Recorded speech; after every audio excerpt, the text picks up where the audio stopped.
നമസ്കാരം സുഹൃത്തുക്കൾ. ഞാൻ കുറച്ച് മുമ്പ് ഏഷ്യാനെറ്റിലെ ഉണ്ണി ബാലകൃഷ്ണൻ എന്നോ മറ്റോ പറയുന്ന ഒരു അവതാരകന്റെ ഒരു വാർത്ത, ഒരു സർജിക്കൽ സ്ട്രൈക്ക് എന്ന് പറയുന്ന ഒരു ന്യൂസ് കാണാൻ ഇടയായപ്പോൾ സത്യത്തിൽ എനിക്ക് അത്ഭുതം തോന്നിപ്പോവുകയാണ്.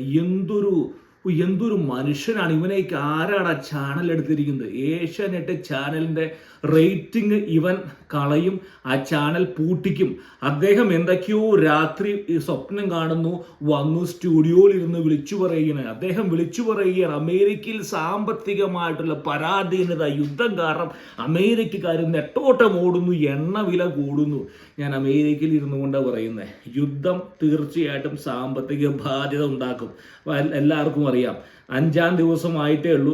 90% അമേരിക്കൻസിനും ഈ ഇറാൻ എന്താണ്, കമേനി ആരാണ്, ഇസ്രായേൽ ആരാണ് എന്ന് യാതൊരു വിവരവുമില്ല. അവർ അവരുടെ ജീവിതമായിട്ട് മുന്നോട്ട് പോകുന്നു. ചെറിയ എണ്ണവില പല ഭാഗങ്ങളും കൂടാൻ സാധ്യതയുണ്ട്. കാരണം 15% എണ്ണ ബാരലിന് 65-80 വരെ കയറിയിരിക്കുകയാണ്. അത് താഴേക്ക് വന്നിട്ടുണ്ട്. കാരണം ട്രംപ് പറഞ്ഞിരിക്കുകയാണ് ഹോർമൂസ് കടലൊടുക്കിൽ ഇനി അമേരിക്കൻ പടക്കപ്പലായിരിക്കും സുരക്ഷ ഒരുക്കുന്നത്. ഇറാന്റെ ഏറ്റവും വലിയ പോയിന്റ് എന്ന് പറയുന്നത് ഒരേ ഒരു ആയുധം മാത്രമേ ഇറാനുള്ളൂ, ഹോർമൂസ് കടലൊടുക്ക് ഞങ്ങൾ പിടിച്ചടക്കും. പക്ഷെ അത് സാധിച്ചില്ല. നമ്മൾ കണ്ടതാണ് കഴിഞ്ഞ ദിവസങ്ങളിൽ മറ്റേ അവരുടെ നാവിക കപ്പലൊക്കെ ടൊർപേഡോ ഉപയോഗിച്ച് തകർത്തു കളഞ്ഞ്. നമ്മുടെ വിഷയം എന്ന് പറയുന്നത് ഇവൻ എന്തൊരു തള്ളലാണ് ഇവൻ തള്ളുന്നത്. ഇവൻ ഈ ചാനൽ പൂട്ടിക്കുമല്ലോ. ഇവൻ വന്ന് പറയുന്ന പറച്ചില്, ഈ മലയാളം ചാനലിന്റെ തള്ളല് കാരണം എവിടുന്നോ ആരോ ദുബായിൽ നിന്ന് ഏതോ ഷെയ്ക്ക് വിളിച്ചിരിക്കുന്നു ചാനൽ ഓഫീസിലേക്ക്, പൂട്ടിക്കുമെന്ന് പറഞ്ഞു. കാരണം ഫുട്ബോൾ കമന്ററി പോലെയാണ് പല ചാനലിലും ഒരു സ്ത്രീ കടന്ന് ഉറക്കെ വിളിച്ചു പറയുകയാണ്, അവിടെ 5 മരണം, ഇവിടെ 5 മരണം. ഈ പല പ്രവാസികളും പറയുകയാണ് ഞങ്ങൾക്ക് ഇവരെയും കൊണ്ട് ശല്യമായെന്ന്, ചാനലിനെയും കൊണ്ട്. നാട്ടിൽ നിന്ന് ആൾക്കാർ വിളിക്കുക, അവര് ശരിയാണ് ചില പ്രശ്നങ്ങളെ കൊണ്ട് ഡ്രോൺ വീഴുന്നുണ്ട്. പക്ഷെ അവർ അവരുടെ ജീവിതമായിട്ട് മുന്നോട്ട് പോകുമ്പോൾ ഇവിടെ മത്സരമാണ്. നിങ്ങൾ എൻ്റെ ദയവ് ചെയ്ത് ഒരു ഉപകാരം ചെയ്യാവോ? കേരളത്തിൽ പൂട്ടിക്കേണ്ട ചാനലിന്റെ 2 ചാനൽസ് മെയിൻ ഉണ്ട്. ഒന്ന് എഴുതി തരാമോ ഏത് ചാനലിലാണ്? ഈ മനുഷ്യൻ എന്ത് വൃത്തികെട്ടവനാണ് ഈ ഉണ്ണി എന്ന് പറയുന്നത്. ഒരു യാഥാർത്ഥ്യവുമായിട്ട് ബോധമില്ലാതെ വെറും യൂട്യൂബ് വ്യൂസ് കിട്ടാൻ വേണ്ടി, അതായത് മിഡിൽ ഈസ്റ്റിലുള്ള കുറെ സുഹൃത്തുക്കളുടെ പറ്റിക്കാൻ വേണ്ടി, ഇങ്ങനെയുള്ളൂ പറ്റിക്കൽ ചെയ്യാൻ പാടുള്ളൂ. താങ്കൾ ഒരു മാധ്യമ പ്രവർത്തകനല്ലേ? ഇങ്ങനെ ഒരു യാഥാർത്ഥ്യവുമായിട്ട് ഒരു തരത്തിലുമുള്ള എത്ര കാലം താങ്കൾ മുന്നോട്ട് പോകും? ഇതേപോലുള്ള ഓൺലൈൻ ചാനലിന്റെ കാലഘട്ടമാണ്. ഞങ്ങളെപ്പോലുള്ള ആളുകളുണ്ട്, മറുനാടനുണ്ട്, എൻ്റെ ആശാൻ മാത്യു സാമുവലുണ്ട്. ശരിയാണ്, ആശാൻ ചില പൊട്ടത്തരങ്ങളൊക്കെ പറയുന്നുണ്ട് ഇക്കാലത്ത്. എന്നാൽ പോലും ആശാനായിപ്പോയി. എന്നാലും പറയുകയാണ് ആശാനുണ്ട്, അങ്ങനെ പല ആളുകളും ഉണ്ട്. എന്നിട്ട് പോലും ഇവൻ എന്തുവാ ഈ പറയുന്ന? ഇവൻ ഈ കാലഘട്ടത്തിൽ ഇരുന്നിട്ട് പോലും ഇവൻ പറയുകയാണ് ഈ അമേരിക്ക തകർന്നു പോയി.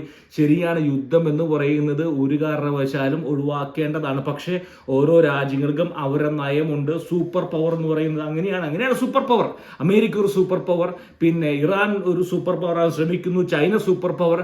ഇന്ത്യയെക്കാട്ടും 7 മടങ്ങ് GDP, ചൈനയെക്കാട്ടും 2 മടങ്ങ് GDP എന്നിങ്ങനെ GDP അങ്ങനെ വലിയ സംഭവമല്ല പറയുന്നത്.